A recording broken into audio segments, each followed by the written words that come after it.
Hola, buenas tardes, bienvenidos a U-Radio y damos las gracias, bueno, de mi parte de su canal de YouTube, Ginecología Mijangos, por habernos abierto los micrófonos de este espacio para realizar una entrevista. Vamos a realizar una entrevista al doctor Nicolás Arturo Cervantes Soriano, bueno, Arturo coloquialmente, como prefiero llamarte, el director de la Facultad de Medicina de esta universidad, durante ya 6 años, y que terminando este periodo, que precisamente está a punto de terminar, pues deja sus funciones como director de la facultad. Va a continuar laborando dentro de la universidad, dentro de la Escuela de Medicina, pero en otras áreas ya de un poco menor de responsabilidades. Como docente, no menos. Como docentes, bueno, pero sí, proporcionalmente, bueno, las responsabilidades de un director de cualquier carrera, pero particularmente de medicina, pues son en verdad grandes responsabilidades. Entonces te damos la bienvenida, Arturo, Gracias, pues quisimos hacer esta entrevista porque, bueno, tú fuiste testigo de la creación de mi canal de YouTube y siempre pensé que no solo tenemos que abordar temas estrictamente médicos o biológicos o de la salud femenina, sino también temas que estuvieran relacionados con la educación, claro, ¿no? Fundamentalmente con la educación en medicina.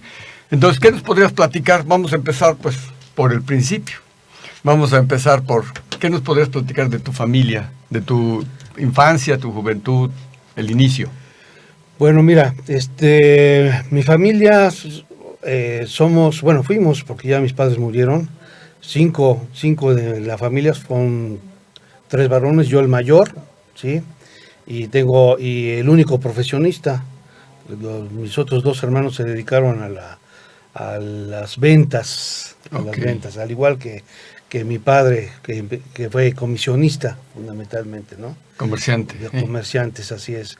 Y bueno, en este sentido, pues yo fui el único profesionista, del cual considero que mi familia, tuve una madre sumamente amorosa, ¿sí? A mi padre, que fue un comisionista, pues lo veía poco porque viajaba por meses y llegaba a la casa pues nada más 1 semana, 2 semanas y otros 3 meses de viaje. Pero al tener a una madre que hacía las funciones de madre y de padre, pues creo que fue una situación bastante buena en ese sentido, sintiendo todo el apoyo, todo el amor, y creo que en ese sentido pues me siento muy satisfecho de esta familia. ¿Quién de ellos 2 murió primero, Arturo? Mi madre murió a los 78 años, hace ya 7 años. ¿Cuando tú tenías que edad? Pues bueno, para poner en contexto, ¿qué edad tienes, Arturo? Tengo 62 años. 62, eres del 57. 57, así es. Ok, ¿y murió entonces cuando...? Murió hace 6 años, yo tenía entonces... 56. 56, así es. Ok.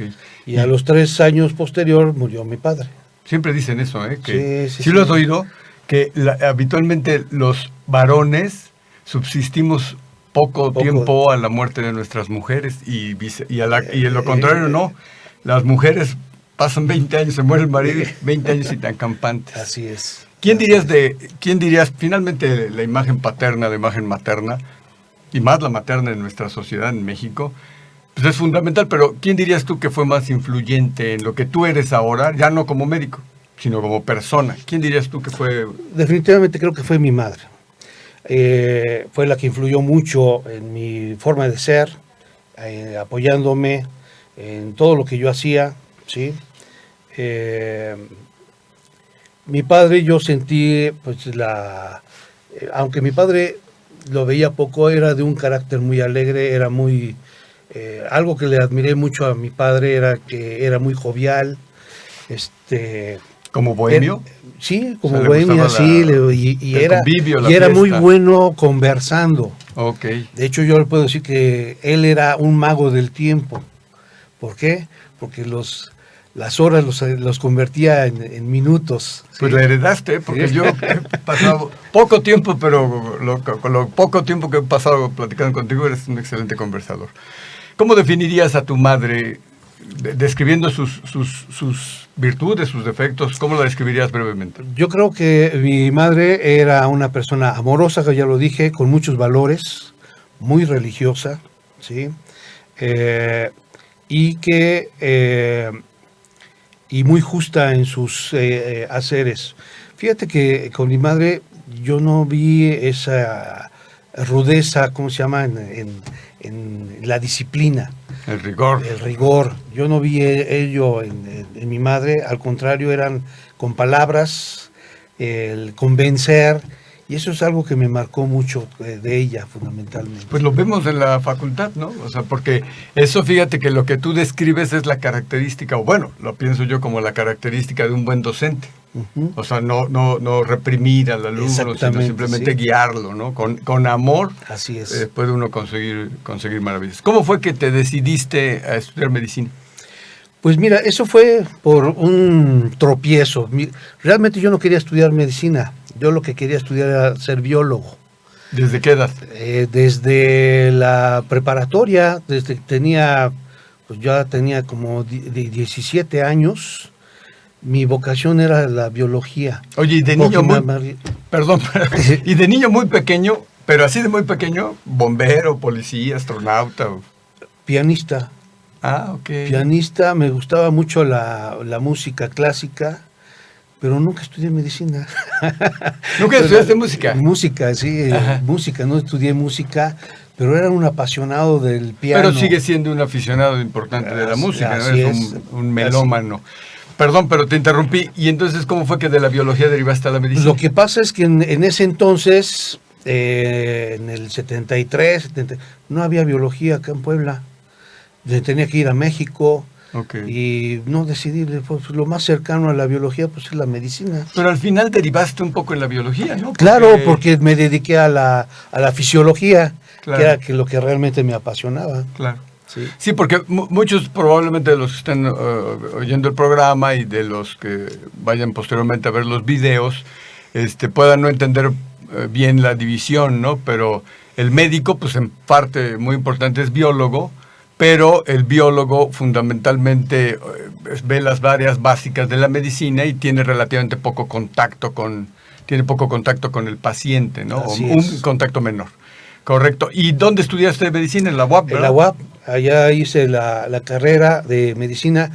Te comento que en ese entonces se abrió un modelo nuevo, el A36, que para la UAP era el plan modular. Okay. Era un diseño curricular en módulos interesante, que debo decirte que solamente se generaron 2 generaciones con ese plan. Bueno, muchas situaciones, la parte económica, profesores que no entendían bien el modelo, y también hablar de que en esa época hubo muchos conflictos políticos en la universidad, que a lo mejor eso también impactó en el hecho de que no terminaran o no se hicieran más generaciones con ese plan modular. Pero en retrospectiva, ahora tú como funcionario y director, que obviamente, incluso antes de ser director de la Escuela de Medicina, yo te recuerdo perfectamente que participaste activamente en todo esto de la certificación y las acreditaciones de la escuela, de la facultad.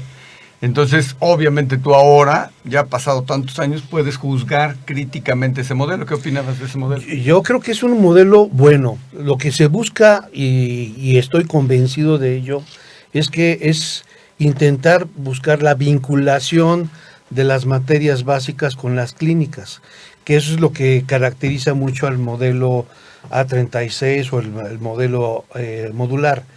El gran problema que he detectado ante ello es que muchos de los profesores no visualizan ese modelo como lo viable.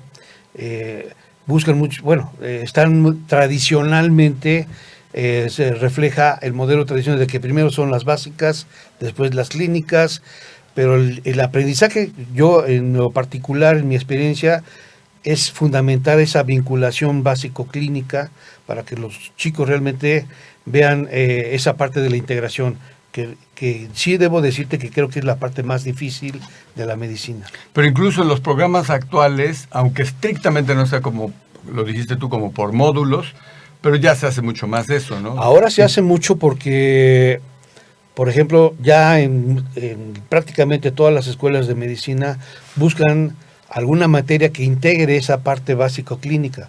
Acá, por ejemplo, ICPC. No, es la ICPC, la integración de las ciencias con la práctica clínica. Pero incluso hasta en las mismas materias y en el diseño de los textos, de los libros, no sé. Sí, ya sea ¿Qué comparación de los libros de fisiología, anatomía que llevamos nosotros a los de ahora? Porque a los de ahora son una delicia porque tienen una integración importante. Claro, todos ya vienen con casos clínicos y eso es la parte medular ahora de la educación en medicina. ¿Qué maestros recuerdas especialmente? ¿Buenos o malos? Buenos, porque ya sabes que buenos maestros, y malos. Bueno, pero... Buenos y malos. Pero buenos, tuve al doctor Posadas, que vino de la Metropolitana implementando el A36, biólogo molecular. De él aprendí muchísimo. Y él te daba las básicas, alguna de las básicas. Exactamente. De los clínicos, al doctor Labastida, que ya murió, un internista, excelente clínico, ¿sí? Al doctor Rojas, un reumatólogo que todavía vive. No, ya murió. Ya murió. No Jorge Rojas Rodríguez, sí, de los mejores inmunorreumatólogos del país. El país, exactamente. Sí, un excelente clínico y un excelente docente. De él hay unas anécdotas fabulosas, no sé si tú te enteraste alguna vez, que lo llevó, porque era muy distraído, como todo buen ingeniero, era muy distraído, entonces lo llevaba su mujer al consultorio a las 6 de la tarde y lo dejaba ahí. Y le tenía supuestamente que hablar a su casa para que fuera por ella, y a veces la mujer se dormía, a las 3, 4 de la mañana decía, no he ido por Jorge, se iba, y lo encontraba ahí en el consultorio estudiando, 3 de la mañana, y decía, no, es que y tenía no fue el tiempo. Clientes hasta la 1, 2 de la mañana. Sí, y muy fieles, muy fieles. Sí. Su hijo, hasta donde sé, también es muy buen médico, pero sí, Jorge... El doctor Rojas haber muerto en este año, no recuerdo. No sabía. Sí, pero excelente médico y excelente profesor, como Así también es. lo dices tú. Correcto. ¿Quién más? ¿Quién te dio gineco? Yo soy ginecólogo, entonces voy a aprovechar. ¿Quién te dio gineco? Bueno, mira, no me acuerdo del profesor.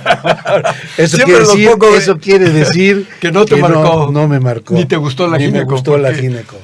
Pero bueno, tú la cursaste hace 30 años o 40. Así es. Yo les digo, alumnos, no alumnos míos, pero me los encuentro y les digo, ¿quién te dio gineco? Y se lo dieron hace 3 años. Me dicen, no sé, no me acuerdo. Digo, no, pues terrible. Ok, ¿y dónde hiciste el internado? En el hospital universitario. Ok, estamos hablando aproximadamente ¿qué año? Esto fue en el 79. Sí, en el 79. Cuando yo entré a estudiar medicina. 79. Yo en el 79 empecé medicina. Y y fue una experiencia intensa. Creo que fue un hospital de mucho trabajo. En esa época, en esa época ahora ha sí. bajado muchísimo. Bueno, en esta época no sé, pero en ese entonces era... sí, mucho trabajo. Muchísimo trabajo. Pues que nos dejaban hacer muchas cosas. No había hospitales de salubridad. Sí, y yo te puedo decir que era yo uno de los estudiantes que pues me abocaba precisamente a buscar las formas de hacer cosas en neurología. Pues buscaba incluso hasta hacer las funciones lumbares y todo ese tipo de cuestiones. Me encantó mucho Pero ahí todavía no estabas definido, o ahí ya pensabas no hacer una especialidad clínica. No tenía pensado hacer ninguna especialidad. Me gustaba la medicina interna. Me gustaba mucho la medicina interna, pues por todo lo que se veía en todos los aparatos y sistemas. Me gustaba mucho pero yo estaba con la fijación de la fisiología. Sí, te ubico como médico internista, Sí. Sí, no te vayas a ofender, que nos oiga Mezco, digo, no te vayas a ofender, pero sí, por lo mesurado, ¿no? Por lo equilibrado que eres. Gracias. Ok, oye, y luego el servicio social, ¿dónde lo hiciste? Lo hice en Mazatepec. ¿Cómo ahí, no? En el norte de la Sierra de Puebla. En el norte de la Sierra. También fue una experiencia maravillosa. El año ahí también aprendí mucho. Cometí muchos errores que me ayudaron a aprender, ¿sí? Tuve mucha consulta, ¿sí? Me buscaban, pero yo también era de los que iba pues, a los pueblitos cercanos de Mazatepec a hacer mis jornadas de vacunación y pláticas y todo esto, y me gustó muchísimo. Fue una experiencia enorme, y también ahí fue donde subí como 23 kilos. Entonces ibas delgado y regresaste, sí, como dicen por acá, regresaste repuestito. Oye, es. pocas personas y menos en el área profesional, podrían reconocer o decirlo con tanta soltura de los errores. Y tú lo acabas de decir, dijiste, cometí muchos errores. ¿Qué errores recuerdas? Hijo, mira.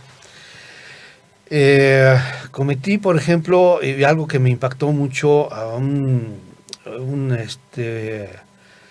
paciente que me mandaron llamar porque era una fiesta del pueblito, había mucho alcohol y estaba sentado sobre una barda y parece que le dieron una palmada y se fue para atrás y se dislocó las cervicales, pero estaba tan ebrio el paciente que pues yo, por más hacía la exploración neurológica, ¿cómo se llama? Somatosensorial y motora, pero también estaba muy intoxicado. Sí, ok.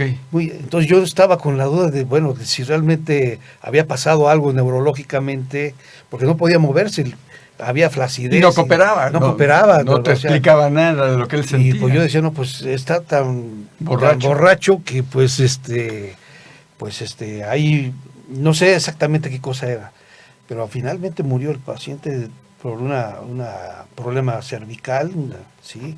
Bueno, ese tipo de lesiones no quiero que después de tanto tiempo no quiero hacerte sentir mejor, pero muy frecuentemente son letales, sí, ¿no? Son letales, no, yo lo sé, pero en ese momento yo me sentí culpable, aunque no había realmente ya una solución para el paciente, ¿no? Así hubo varios, pero hubo casos también ginecológicos, ¿sí? Por ejemplo, tuve que hacer una versión que en ese entonces todavía se acostumbraban, pero yo lo hice junto a un libro, créeme que ni lo vi en el internado ni en el internado de pregrado vi una versión y todo esto, pero con el temor de que me estallara el útero y todo esto, pero gracias a Dios todo salió bien y te vuelvo a repetir, de las satisfacciones que tuve, ¿no? Claro. Hubo situaciones también relacionadas con pues atención en relación con el administrar sangre, ¿cómo se llama? A un paciente. Ahí yo no tenía reactivos. Cruzaba sangre así, nada más, nada más preguntando si más recordaba su tipo sanguíneo. Pero eso era un error enorme. Claro. Un error enorme. Claro. Sí, porque tiene aproximadamente 20 años, tú lo debes recordar, que se pusieron muy estrictos, afortunadamente, para las transfusiones, y ahora hacer transfusiones es literalmente un show completo, ¿no? Llega de medicina transfusional, interrogan, exploran. Es algo ya, un área muy, muy, muy completa. ¿Cómo fue que llegaste aquí a la universidad, Arturo? Bueno, mira, después de haber terminado, yo estuve trabajando en el Seguro Social en San Pablo, Apetatitlán, en una unidad médico-familiar por 3 años. ¿Eso por dónde queda? Apetatitlán. En Tlaxcala, delante de Santana Chautempan, ahí está luego. Oye, eso no te pregunté, tú vives en Tlaxcala. Yo vivo en Tlaxcala. ¿Eres de allá? No, yo soy poblano. ¿Y tu familia es de Puebla? Mi familia es de Puebla. Lo que pasa es que yo ya desde el servicio social ya tenía pareja. Uh-huh. Y en ese entonces vivíamos en Puebla, pero a mi esposa, que ella es psicóloga, le daban su plaza en Tlaxcala. Entonces yo veía, ya teníamos una hija, sí, se llevaba la hija, pero ya veía yo que regresaba a las 10, 11 de la noche. Y digo, ¿sabes qué? No, pues yo prefiero viajar, ¿sí? Que ella, y nos fuimos a Tlaxcala. Que finalmente cuando tú te fuiste, la distancia era grande, ¿no? Pero eso ha cambiado muchísimo y ahora se acortan las distancias, pero finalmente es carretera, ¿no? Eso es lo delicado del asunto. Así es. Bueno, vamos a hacer un pequeño corte y vamos a regresar para continuar esta entrevista. Muy bien.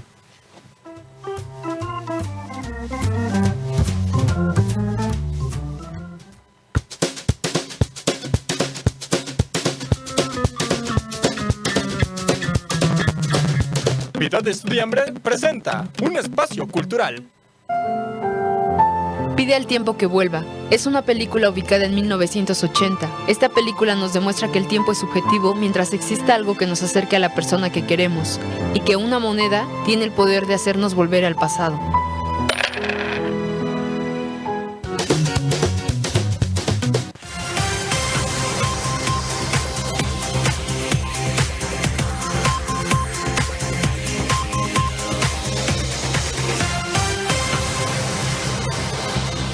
NutriTips informa.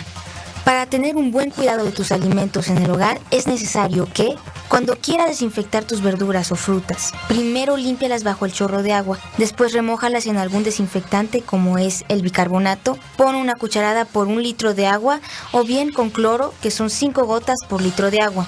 Cuando quieras hervir tus verduras, pon a hervir agua y cuando esté burbujeando, coloca las verduras desinfectadas y déjalas por periodos cortos de tiempo. No más de 5 minutos para que no pierdan sus propiedades. Es importante mantener las superficies de la cocina limpias. Para esto, puedes utilizar bicarbonato y limón o detergentes especializados para cada superficie. Recuerda, no hay mejor inversión que una buena alimentación.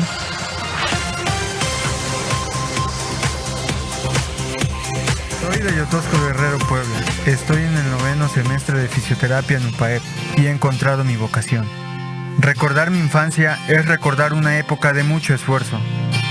Me gusta mucho ayudar a la gente y por eso fui voluntario en la Cruz Roja de Huitamalco, Puebla.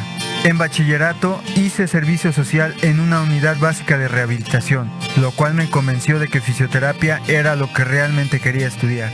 Estoy becado gracias al programa Una Apuesta de Futuro de UPAEP, en donde desarrollamos el proyecto social Jóvenes en Acción por Ayotosco, que tiene como objetivo hacer mejoras para la comunidad.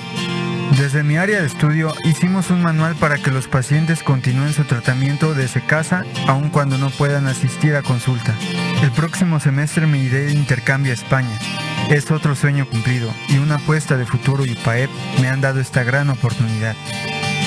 Para mí, ser UPAEP es romper tus paradigmas y aprovechar cada oportunidad que se presenta para ayudar a los que más te necesitan. Esta es mi vocación. Soy Ernesto y soy UPAEP.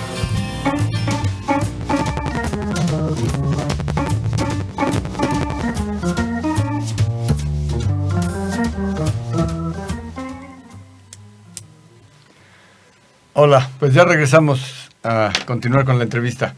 Perdón, Arturo, te cambié el tema hacia lo de tu lugar de origen y dónde vives en la actualidad, pero estabas platicándonos acerca de lo que pasó una vez que terminaste la escuela de medicina. Sí, antes de trabajar ahí en el Seguro Social, hice el intento para hacer fisiología en el Cinvestav. Okay. Y estuve allá en el Politécnico un año, pero yo vivía con unos familiares en el sur de la ciudad y el transporte era pues terrible.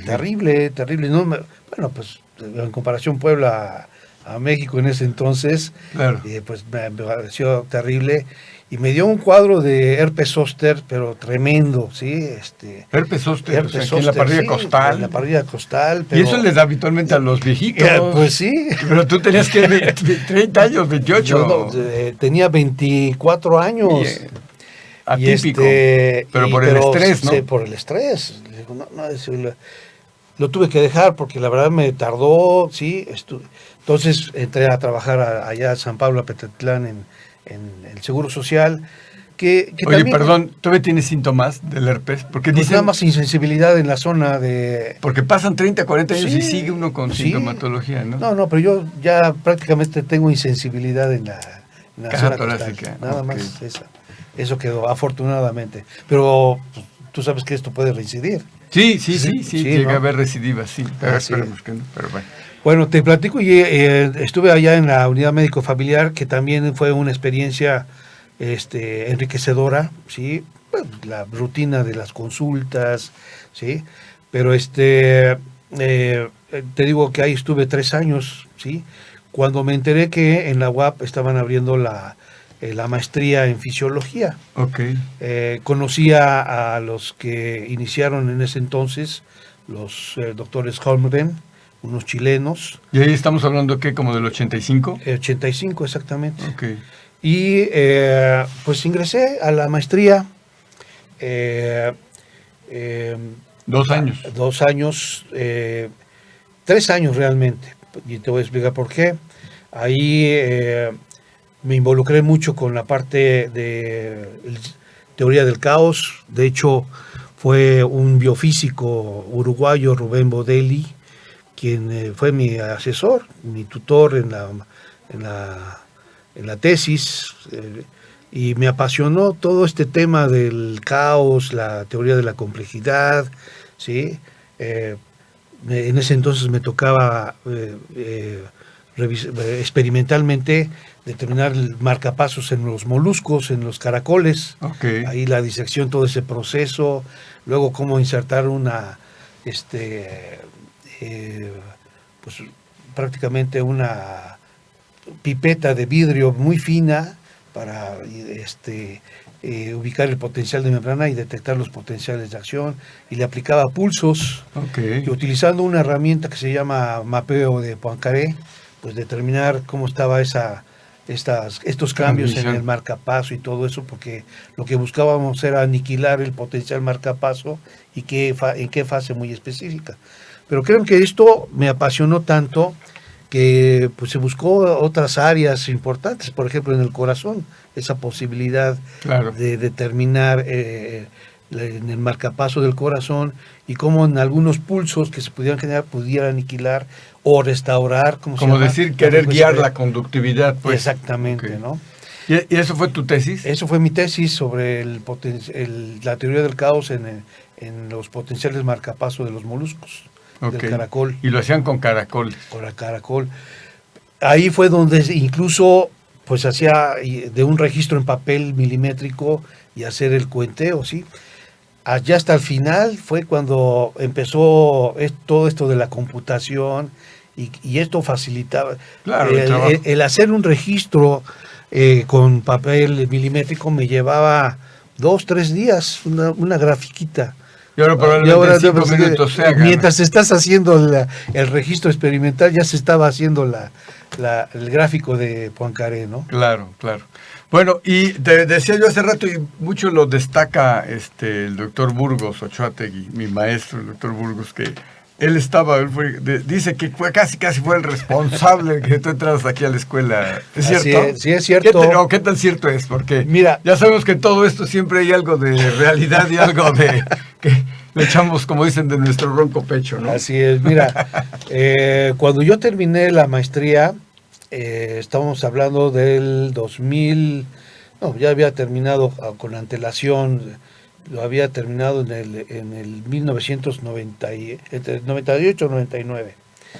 Pero pues me aboqué a buscar, ¿cómo se llama? Pues trabajo, hacer investigación, dar clases. Intenté mucho en la UAP, pero no había esas oportunidades.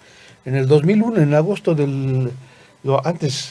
en el 2001 me acerqué a la UPAEP, pues a ver si había la posibilidad de dar clases y hacer investigación, que era lo que me interesaba en ese momento. En ese entonces me entrevisté con el doctor Raúl Burgos, que él era el secretario académico. No se encontraba en ese momento el doctor Octavio Castillo y López, que era el director. Y sí me dijo el doctor Burgos, no, que sí necesitaban un fisiólogo, que le interesaba, ¿sí? Yo estaba con la modalidad esta de los simuladores en fisiología, había desarrollado algunos simuladores que lo podíamos implementar en el laboratorio y todo esto. Me dice, sí, te podemos ofrecer un medio tiempo. Le digo, está bien. En ese entonces también estaba dando clases ya en Tlaxcala, en la Escuela de Educación Especial, precisamente fisiología, ¿sí? Y pues yo le dije al doctor, bueno, pues entre las clases de Tlaxcala y acá el medio tiempo, pues me organizo, ¿no? Y recuerdo bien un sábado, en ese entonces, me llegó una llamada del doctor Octavio Castillo, preguntándome que si me interesaba dar clases. Le digo, sí, ya hablé con el doctor Burgos, me está ofertando el medio tiempo. Y me dice, no le hagas caso, yo te digo el tiempo completo. Le digo, pues bien. Mejor. Pues mejor, ¿no? Y así fue como ingresé aquí a la UPAEP. Como quien dice, fue a dúo, ¿no? O sea, fue una asignación Burgos-Castillo. Castillo. Bueno, dos grandes profesores de la universidad y grandes funcionarios de nuestra universidad. Así es. Yo le agradezco mucho a los dos. Y al doctor Castillo le agradezco mucho porque desde que ingresé, pues me escuchó mis intenciones, esto de los laboratorios de simulación, pues mi interés, él favoreció mucho porque se desarrollara precisamente esos laboratorios de simulación en fisiología, que después se extendieron a otras áreas, y sentí mucho el apoyo del doctor. A él le agradezco mucho, ¿cómo se llama? Pues todo este tiempo. Sí, ambos siempre han demostrado siempre mucha flexibilidad y mucha disposición, ¿no? No son cuadrados, son flexibles. Sí. Ok, mira, bueno, vimos que estudiaste medicina, que hiciste tu maestría, entras a dar clase. Entonces tú has vivido la medicina 45 años, ¿no? Más de 45 años, desde estudiante y luego como profesor. ¿Cuál dirías tú que es la más grande diferencia? Te voy a quitar una que es evidente, ¿no? La tecnológica, ¿no? La tecnológica es una diferencia fundamental de lo que era hace 40 años la medicina y de lo que es hoy. ¿Cuál dirías tú, exceptuando lo tecnológico, que es la diferencia más grande que hay entre las escuelas de medicina de entonces y las de ahora? Bueno, yo creo que es la visión de ver una formación integral, la parte esta de básico clínica. En ese entonces no se daba. En ese entonces se dejaba que los chicos integraran toda esa información. Como pudieran.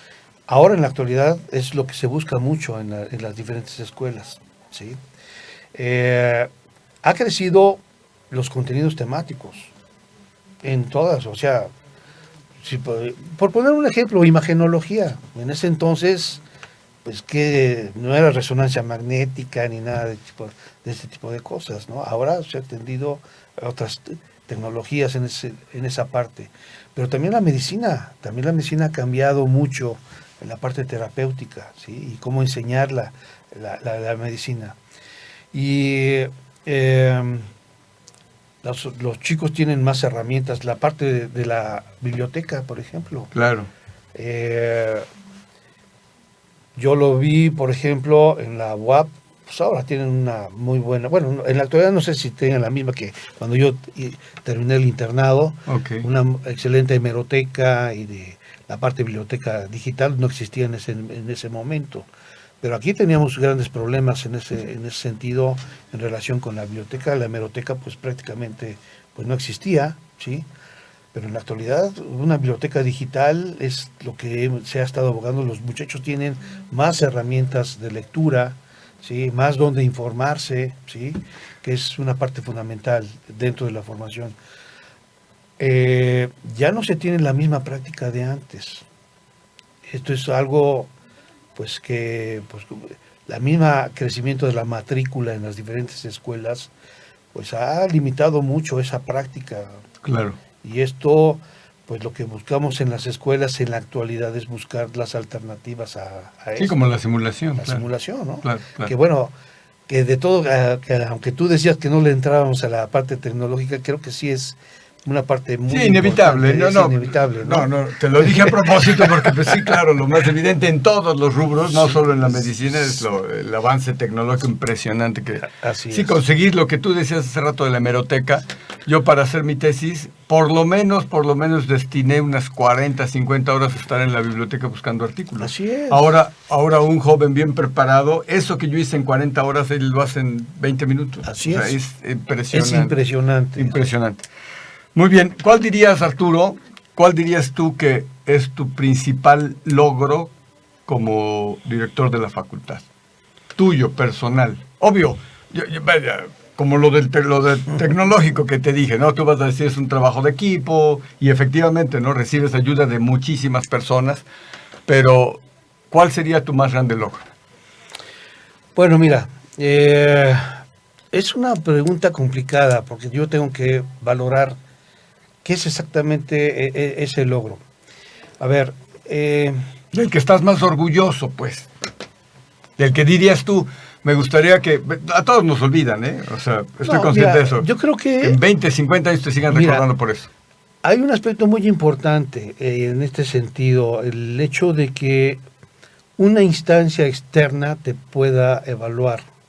Fíjate que sucedió con el ingeniero Cabanas como rector en una situación en la cual nosotros fuimos, pues no sé si fue la primera o a una de las primeras escuelas que que solicitábamos que Ceneval nos evaluara. Y particularmente el ingeniero Cabanas dice, bueno, ¿y por qué quieres que una instancia externa te evalúe? Y bueno, porque son procesos de calidad, nada más es por eso. Y quiero que una instancia externa me diga si voy bien o voy mal. Afortunadamente nos dijeron, pues va, sí, y se ha consolidado eso, ¿sí?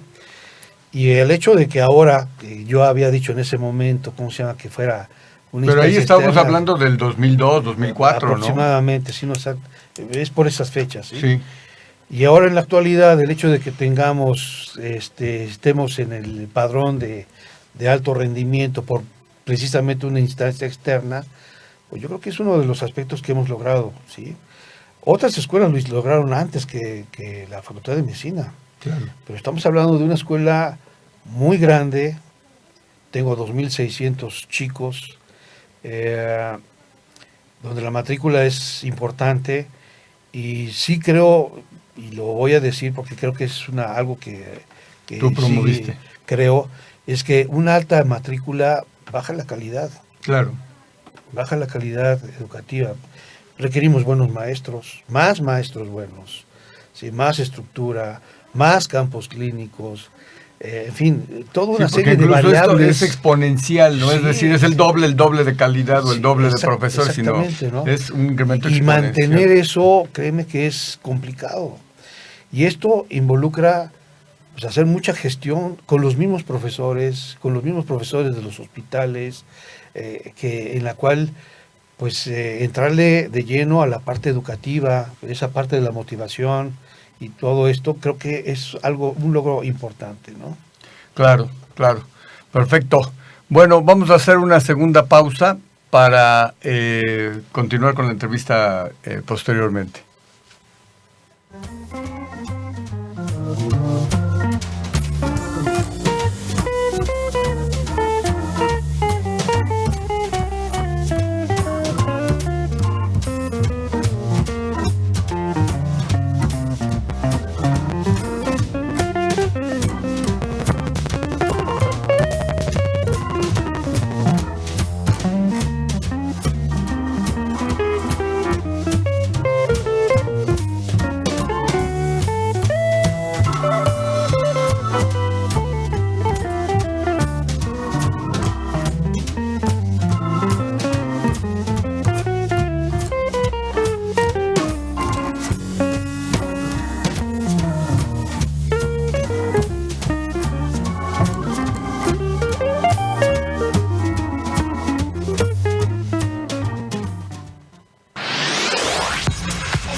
Transmisiones en vivo y mucho más.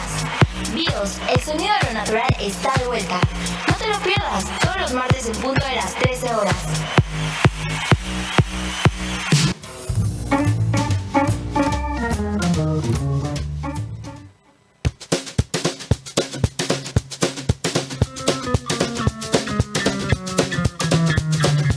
Piedad de Estudiambre presenta un espacio cultural. El día que lo iban a matar, Santiago Nazar se levantó a las 5:30 de la mañana para esperar el buque en el que llegaba el obispo. Este es el inicio de la novela Crónica de una muerte anunciada, escrita por García Márquez, que como su nombre lo dice, narra la historia del asesinato de Santiago Nazar. En esta novela, el punto no es descubrir qué es lo que pasa al final, sino conocer las versiones de los personajes que presenciaron el hecho y descubrir la causa de su asesinato.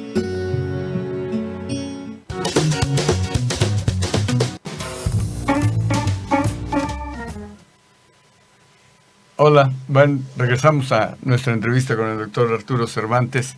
Entonces, pues estábamos hablando de estas diferencias que existen entre las facultades de medicina con tanto tiempo de diferencia, ¿no? De cuando tú entraste a estudiar medicina a lo que ahora es, y muy probablemente a cómo va a evolucionar, porque esto está... Definitivamente, sí. Yo oí hace aproximadamente medio año en un programa de radio, precisamente, que decían que nosotros en este nuevo siglo, cada lustro, cada 5 años, vamos a avanzar lo que se avanzó en 100 años equivalentes al siglo XX. O sea, es impresionante impresionante la diferencia. ¿Cuál dirías, Arturo, cuál dirías que, ahora te lo voy a plantear al revés, no tu más grande logro, cuál dirías que es tu peor frustración o con lo que tú te quedas y dijeras, vaya, por tiempos, con cuestiones de trabajo, familia, etcétera, pues ahora es momento que te retires. Pero si tú dijeras, tengo otro año, otros 2 años, ¿qué dirías, tengo que hacerlo? Porque eso se quedó pendiente. Mira, fíjate que algo de lo que he estado convencido que se tiene que trabajar y que no lo logré, fue el desarrollar en los alumnos la parte del aprendizaje autodirigido, que implica parte de la profesionalización del médico. Esa parte creo que es crucial en medicina, ¿sí? Se hicieron varios intentos para poder generar como una rutina en forma sistemática el hecho de que los muchachos hicieran conciencia del aprendizaje autodirigido. Y creo que no se logró. Esa es mi mayor frustración en esta dirección, básicamente. Ajá, esto tiene mucho que ver, bueno, yo lo oía desde que yo era estudiante de medicina. No recuerdo desgraciadamente qué profesor lo dijo, pero yo se lo repito a mis alumnos. Les digo, ustedes no vienen aquí a estudiar medicina, vienen a aprender a estudiar medicina. Exactamente. ¿No? Si nosotros viéramos ahorita nuestros apuntes, nuestros libros de texto de hace 40 años, 30 años, pues nos da risa, ¿no? Así es. Las grandes cosas no se aprenden en el aula, Sí, las grandes sí, cosas sí. se aprenden trabajando, ¿no? Y cometiendo errores y acertando, pero finalmente es ya en la práctica. Y te voy a decir una experiencia, por ejemplo, ya te comenté en qué época estudié, fue una época de crisis a nivel de la UAP. Yo tuve muy pocas clases en algunas materias en las cuales yo tuve que hacer, ¿cómo se llama?, esta parte del aprendizaje autodirigido. Claro. Y es ahí donde aprendí que realmente es medular en la formación del médico eso del aprendizaje autodirigido. Sí se requiere profesores, pero que te aporten experiencias, que te aporten, ¿cómo se llama?, modalidades terapéuticas. Pero no es lo que realmente dice el profesor, es esa interacción del profesor con el alumno, lo que realmente lee el estudiante y se lo plantea al profesor. Claro. Es ahí donde se aprende realmente la medicina. Sí, claro. Fíjate que muy probablemente tú, con compañeros de tu escuela, cuando tú fuiste estudiante de medicina y ahora como profesor, seguramente tú has de recordar varios alumnos que tienen eso lo tienen ya integrado sin necesidad de que uno se los diga. Entonces, eso es lo que uno quisiera traspolarlo a los demás. A los demás, así pero sí cuesta trabajo, ¿no? Hay cuesta alumnos. Hay alumnos trabajo. que les dices algo, platicas y lo vuelves a ver 3 días después y parece que se lo hubieras platicado al primo, ¿no? Así es. Ok, oye, vamos a cambiar un poquito de tema porque la finalidad de esta entrevista no era solo hablar de la medicina. La medicina yo creo que tú la debes considerar fundamental en nuestra vida, ¿no? En la tuya. Así es. Por lo menos yo en la mía, pues es algo que nos marca. Claro. Pero yo sé que tú también, como yo, eres aficionado a las artes. Sí. Te gustan mucho, me gusta ¿no? mucho. ¿Qué es lo que más te gusta de las artes? Pintura, Bueno, lectura. Me gusta la lectura, ¿qué te me gusta la literatura, me gusta la música, me gusta el cine, ¿sí? Y ¿Cuál es tu película favorita? ¿Cuál dirías tú para que Padrino. si nos están oyendo los alumnos? El Padrino. El Padrino. El Padrino. Bueno, tú ya estás como millennial, porque le digo a mi hijo que yo leía las reseñas, las 100 mejores películas de cuando lo leía yo hace 20 años o 30 años, y seguía siendo El Ciudadano Kane. Ah. Y desde hace aproximadamente 20 años ya ponen al Padrino. Sí, se me hace un peliculón. No. ¿Tú viste El Ciudadano Kane? Sí, pero a ver, si tú me dices de una que me haya gustado de eso, bueno, un poquito más reciente, es ¿cómo se llama? Una del personaje de Miguel Ángel con el Papa, para la pintura esta de... Ah, ok, pero entonces es una antigua. Es una antigua. Sí, se llama algo así como Gloria y Éxtasis. Exactamente. Gloria y Éxtasis, claro. Para mí es una película que me encantó. Si no mal recuerdo, Carlton Heston es el intérprete Exactamente, de de Miguel Ángel. Miguel Ángel. Sí, al Papa lo interpreta, si no mal recuerdo, Gregory Peck. No, es Richard Harris o algo así. Ah, Richard Harris probablemente, Sí, sí. sí, Sí, sí. un peliculón, muy Es bueno. una muy buena película y que me encantó. Porque además tiene el trasfondo histórico. Exactamente, sí. ¿No? Y yo tenía pendiente, fíjate que hay un libro, no sé si tú conozcas a Giorgio Vasari. Giorgio Vasari fue pintor y aparte fue biógrafo. Ujú. Hay un libro, eso tengo pendiente para los que quieran hacerme algún regalo que se acerca a la Navidad. Hay un libro biográfico de Giorgio Vasari donde critica y analiza a los principales pintores del Renacimiento, ¿no? Caravaggio, Miguel Ángel, Leonardo, etcétera. Y tiene unas anécdotas, pero fabulosas acerca del Giotto, de Miguel Ángel. Pero decía, no sé si tú lo sabías, que Miguel Ángel y Leonardo da Vinci tenían un conflicto muy grande. No lo sabía. Sí, No lo sabía. Leonardo da Vinci y Miguel Ángel no se caían bien porque Miguel Ajá. Ángel era un hombre de mucha disciplina y trabajo, muy esforzado. Él iba a las canteras, Sí, a sacar sus canteras. bloques de mármol. Y en cambio Leonardo siempre andaba bien perfumadito, muy finito. Y decía Miguel Ángel pues que ni siquiera había hecho nada, ¿no? Ajá. Nada de provecho excepto la Gioconda y la pero última claro, cena, ¿no? Pero definitivamente dos genios, ¿no? Sí, dos genios. Por eso, ver que se enfrentan, Sí, dices, bueno, claro. pues, correcto. Oye, ¿y de música? ¿Qué género de música Mira, te me gusta? gusta la música en general, desde la folclórica, la clásica, la escucho prácticamente todas las noches, ¿sí? Me gusta los Es como terapéutica, ¿no? Sí, los Beatles, me gusta el blues, B.B. King, ¿sí? ¿El reggaetón? King, No, sí. supongo que no. No. Le has tocado la música que no me gusta, ni el reggaetón ni la de banda. Ni la de banda, bueno, sí. Sí. Sí, fíjate que a todo esto le falta la perspectiva histórica, ¿no? Sí. Falta la perspectiva histórica porque yo siempre lo he dicho, que la música y los géneros musicales populares pues, finalmente definen a una sociedad, ¿no? Sí. Al final tienen un trasfondo cultural como la música de banda o la música de la frontera, estos corridos de casos a los narcotraficantes. Así ¿no? es. Pues, si alguien viene de fuera y dice, ponle 10 canciones, pues le tenemos que poner 10. Alguna de esas, 2 o 3 tienen que ser de corridos y de narcos y de toda esta cuestión. Oye, ¿y en la literatura? Bueno, mira, yo te puedo decir que yo empecé a leer desde la infancia, pero me consolidó mucho el interés y la pasión por la literatura desde la preparatoria. Tuve a un maestro que le decíamos el Mongoy, un Mongoy de Mongol, ¿sí? Ajá. De filosofía, Ok. que nos instaba mucho a leer, y de ahí empecé mi afición por la lectura. Nos invitaba a leer filosofía, ¿sí? En ese entonces pues me gustaba el existencialismo, Ok. con Jean-Paul Sartre, Albert Camus, ¿sí? Y me apasionaba de Albert Camus el extraño o el extranjero que le El llaman, extranjero, ¿sí? claro, La claro. peste, ¿sí? Incluso hasta sus ensayos, El hombre rebelde, ¿no? Claro, De Jean-Paul Sartre, pues El muro, La náusea, ¿no? claro. Aunque intenté leer su parte ya filosófica, prácticamente del ser y la nada, no alcancé más allá de las 10. 30, 40 páginas. Sí, es muy denso, Páginas, muy sí, denso, muy no. difícil. Pero fíjate, tocaste uno de mis mejores o de mis más grandes ídolos de la literatura, es Albert Camus. Y Camus, así como tú describes, bueno, el valor filosófico de Sartre y pocos conocen mucho la vertiente dramatúrgica y literaria, con Camus creo que pasa al revés. Al Muchos revés. conocen de su gran capacidad como novelista, pero pocos leen el ensayo y pocos leen la corriente filosófica. Hay un libro de él, El mito de Sísifo. De mito, sí, El mito de sí. Sísifo está buenísimo, es de Albert Camus. A mí, Sí. Me gusta muchísimo. Y dijiste de la peste.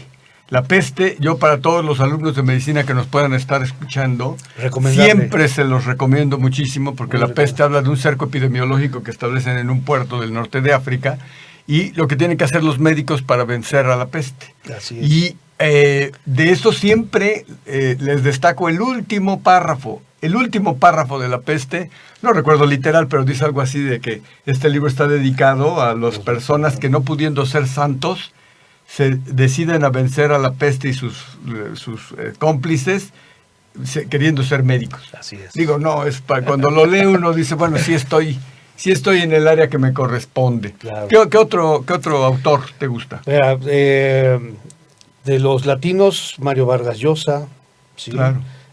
Gabriel García Márquez, me parece extraordinario la obra de Gabriel García Márquez, Juan Carlos Onetti, José Bueno, Luis porque Borges. todos ellos tienen como mucho que ver con nosotros, ¿no? Claro, Como que nos identificamos. sí, nos identificamos. Pero fíjate que García Márquez, no sé si tú lo sepas, decía que uno de sus más grandes influencias fue William Faulkner. He leído a William También Faulkner. premio Nobel de Literatura, Así buenísimo, es. también. Y a mí me gusta también William Faulkner. De William Faulkner he leído más los cuentos, más que Claro. sus propias novelas. Sí, Pero son inolvidables. Nabokov también sus cuentos. claro, claro. Montevideo también sus cuentos. Bueno, de Nabokov es Lolita. Lolita, sí, muy también buena. es una excelente novela. Novela y película. Que ya en dos versiones. Ah, Dos yo versiones. conozco nada más, creo que debe ser la segunda. Una que el hombre lo interpreta Jeremy Irons. Esa es la Debe ser segunda. como del 85. Sí.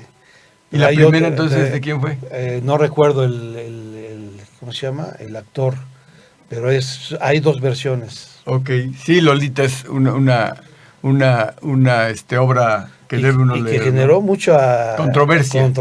¿no? Claro, sí, porque la protagonista es una adolescente, casi una prepúber, ¿no? Así es. Correcto. Oye, tú te dedicaste, ahora vamos a regresar a la medicina. Tú te dedicaste al área básica y a la docencia. Si tú, aparte de medicina interna, hubieras sido clínico, si hubieras sido clínico o quirúrgico, ¿qué te hubiera gustado? Medicina interna, como te decía. Nada más medicina interna. interna. ¿Y alguna de esas variantes? Cardio. No, medicina interna. Ah, sí, todo en su totalidad. Todo en su totalidad. Ok. A mí me apasiona, mira, a mí me gusta mucho la neurobiología. Ujú. He leído también mucho en relación con la mente. Ahora hay esa apertura de muchos filósofos y científicos que le quieren entrar de dónde viene la mente y todo esto. Claro, claro. Me apasiona también esa parte, ¿no? No tienen, evidentemente, no hay nada definido al respecto. Todos están planteando hipótesis. Claro. Porque Pero a lo todavía- mejor por eso podría ser como neurología, ¿no? O psiquiatría. Pues sí, hay en mi clase de neuroanatomía clínica y desde neurociencias, yo invito a los chicos a que lean, ¿cómo se llama? A Oliver Sacks. Ok, Es un un neurólogo. neurólogo, con sus libros precisamente, para que vean, identifiquen pues, de las agnosias y toda la patología, Claro. cómo modifican la conducta y todo esto relacionados con las áreas del sistema nervioso. Creo que esa modalidad de meterles ese tipo de lecturas les puede abrir un panorama mejor de lo que pudiera ser lo árido de la neuroanatomía, la neurofisiología y la parte de la clínica. Claro. de Bueno, la lo que pasa es que neurología. Oliver Sacks, yo creo, se fue un hombre muy singular, porque a pesar de ser un gran académico, era también un gran ensayista. Entonces sí. se le daba muy bien escribir y como escribir con condiciones de divulgación científica, Así más es, que así totalmente académicas, ¿no? Así es, Sí, sí. sí le hallaba por allá. Porque ahora yo te decía esto porque no sé si tú lo sepas, seguramente sí, que ahora ha caído en un descrédito la psiquiatría. Y bueno, porque estamos viendo que la mayor parte o que un grueso de las enfermedades mentales pues son enfermedades de neurotransmisores, ¿no? Neurotransmisores, la parte molecular.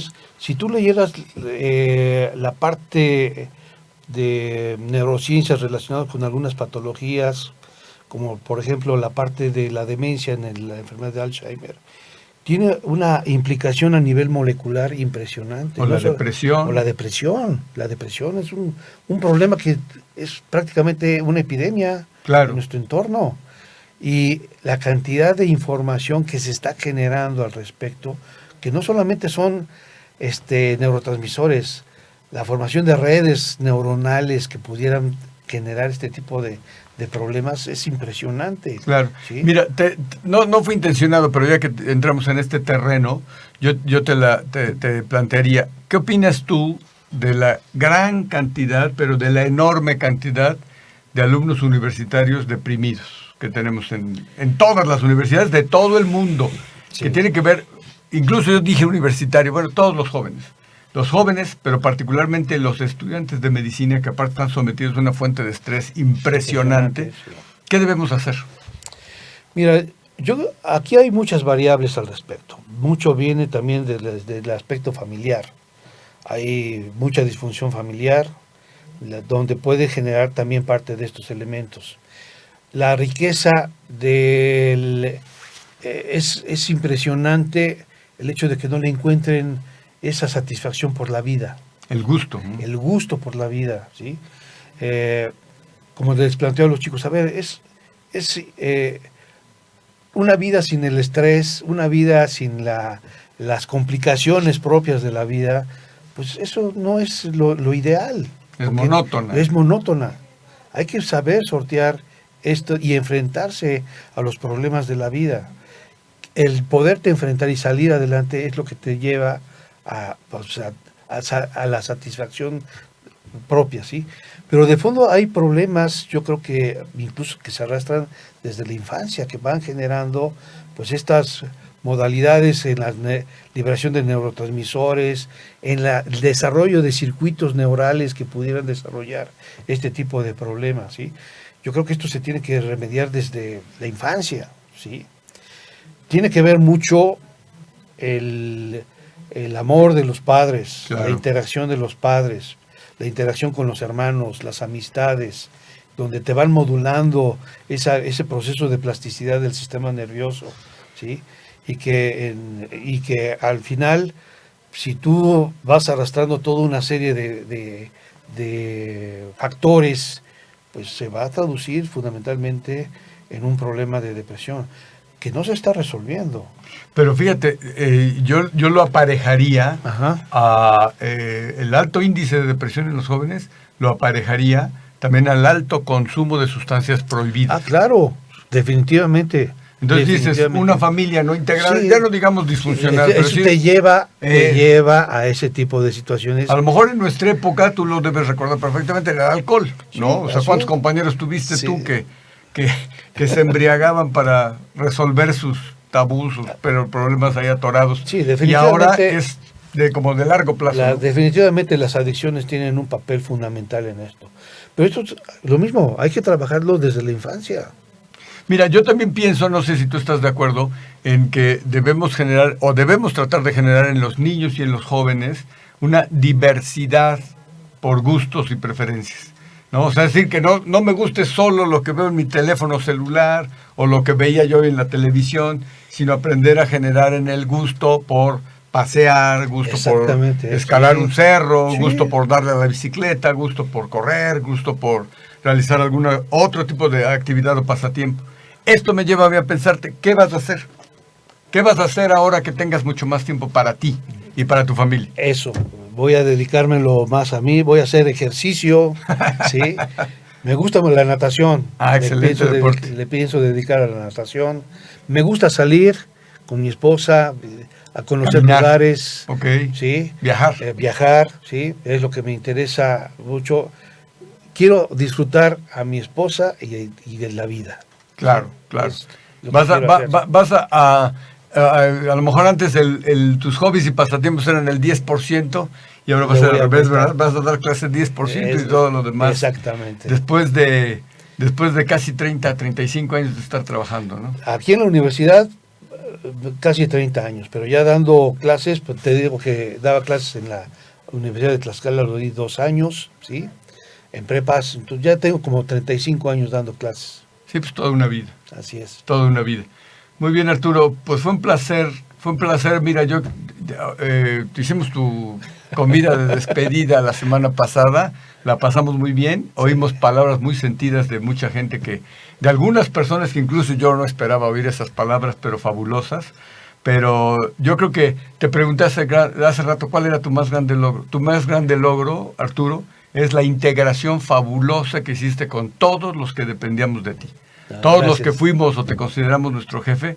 Para mí, vas a seguir siendo mi jefe por toda la vida. Gracias, Carlos. Fue un placer haber trabajado contigo, haber colaborado. muy poco colaboré contigo, pero fue un placer. De veras te deseo lo mejor y por aquí nos vamos a seguir viendo. Gracias, Carlos. Con esto vamos por terminada la entrevista al doctor Arturo Cervantes y los esperamos más adelante en otros videos de Ginecología Mijangos y también aquí en colaboración con U Radio. Buenas tardes.